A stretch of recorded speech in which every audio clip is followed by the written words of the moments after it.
G'day guys, Greg here. Now, recently I've noticed every time I eat a spag bowl, I get this heartburn and reflux, and well, I've figured it out. It's from tinned tomatoes. So I've had to stop eating tinned tomatoes, so I sort of had to stop eating spag bowl. But I found a way where I can still eat the spag bowl and enjoy it by using a real tomato.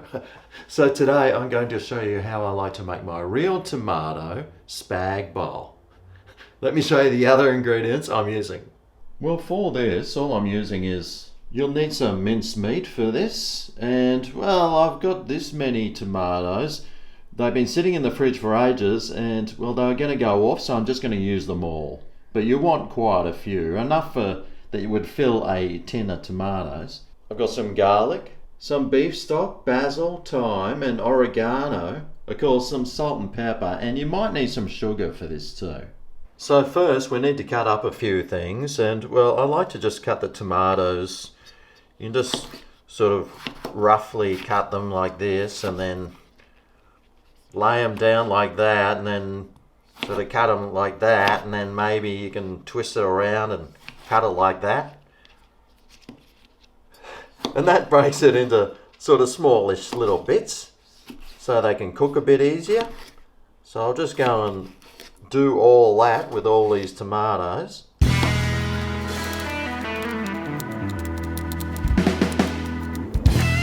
Alright, well, there's quite a lot of tomatoes there. And you want to get ripe tomatoes too. You don't want like green ones or anything. Although, you never know, they might taste just as good. And with the onion, I'm just going to dice that up. Dice it as finely or as coarsely as you want, mate. This is your recipe as much as mine, so just do whatever you want with it, mate. Other than chuck it in whole, of course. Although, you never know, that might work as well. Alright, well that's all the hard work done. Let's start cooking. Now I'm just going to use this wok to cook it in today. I wonder if it's warmed up yet. Oh! Yes, it has! So I might start off with the mince there.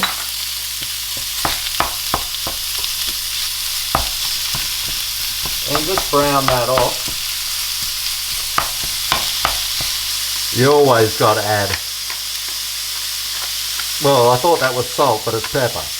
So I'll add some pepper, and you always got to add salt when you're cooking meat. Brings out the flavours. Boy, that is cooking nicely. I didn't break it up very well, did I? That's alright. It'll get broken up in your digestive system. So next I'll add in the onions, start those frying. Get them a little brown and caramelized if you can. And they can fry in that beef fat. Yes. Something else that helps to fry onions really well is some butter. Yes, and it also adds tons of flavour. So I'll add a small amount of that in. Yummo. And you know what else? Tastes really good in a spag bowl, don't you?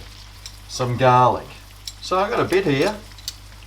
I'll just crush some of that in. Maybe not a big chunk like that, although nothing wrong with some big chunks. Yum. Oh. Well, that's looking pretty good. So now I'll just add in my tomatoes.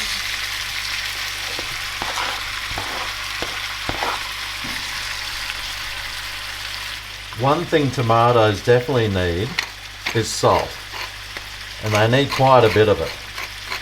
So make sure you add quite a bit of salt onto those tomatoes because, well, it'll just make it taste a whole lot better. And I'll crack some more pepper over them as well. Why not? And sometimes tomatoes can be very acidic, and something that helps with that is a bit of sugar. So I'll just sprinkle a little bit of sugar there, not too much over the top, and that should help with the flavours. And of course, some other things that help with a pasta sauce flavours is some thyme. You got the thyme, I got the place. Ha! So I'll use about that much of thyme. I got basil here, I'll use about the same amount. And I've got some oregano as well. I'll use the same amount again.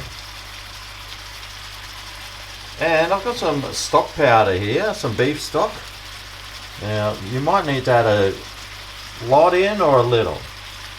But I'm just going to add some beef stock in because one, it's salty, and two, I'm probably going to add a little bit of water in there later to make the gravy a little bit thicker and richer. So I'll mix that all up.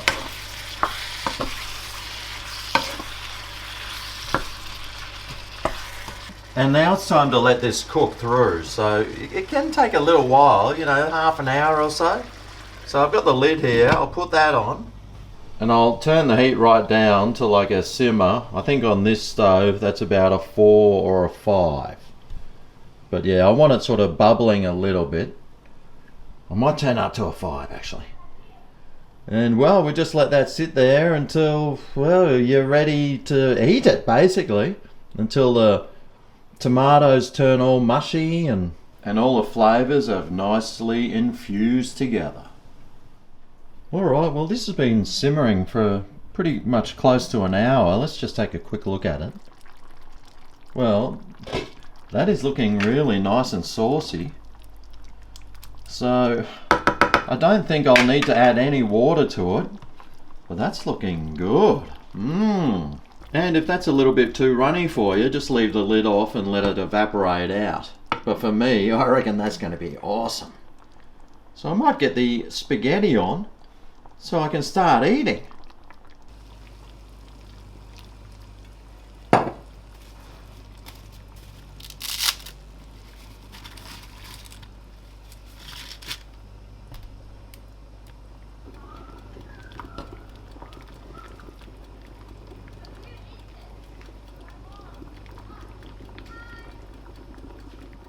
Alright, well, this is ready to serve up. Grab some spaghetti. And here's the sauce. Oh yeah, how good's that look? So I'll put some of that on. It's quite juicy. You ripper. And of course, what would spaghetti be without some cheese? And there you have it. A heartburn and reflux free Bolognese.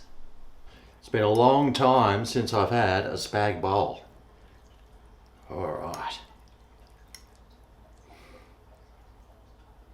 Let's go.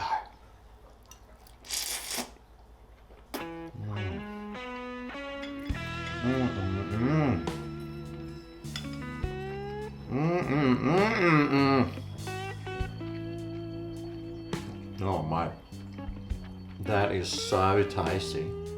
The flavours of it are just beautiful, tomatoey, meaty. You can actually taste all the ingredients in it too. Unlike with the tinned tomatoes, sometimes that flavour overpowers it, but with the fresh tomatoes, mate, you can taste every bite, and every bite tastes great. Anyway, I hope this recipe helps you with your heartburn. Thanks for watching, and I'll see you next time I cook something up. See you then.